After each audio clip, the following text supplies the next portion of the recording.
The air we breathe is filled with lots of things, including gases and particles. Most things in the air are too small to see with the naked eye. Everything we breathe in affects our health in different ways. Health effects from poor indoor air quality might include short-term symptoms like headaches, eye, nose, and throat irritation, coughing and painful breathing, bronchitis, and skin irritation.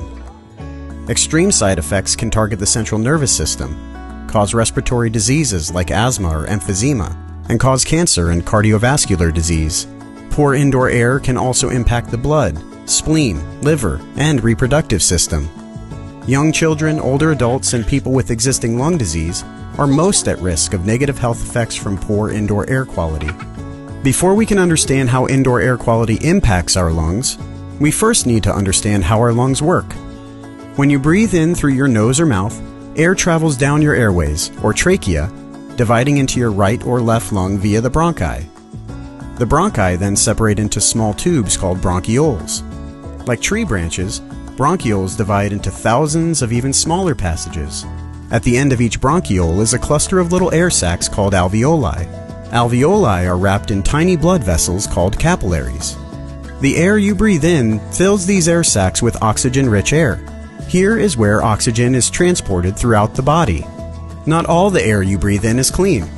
Indoor air contaminants can include small particles that are suspended in the air.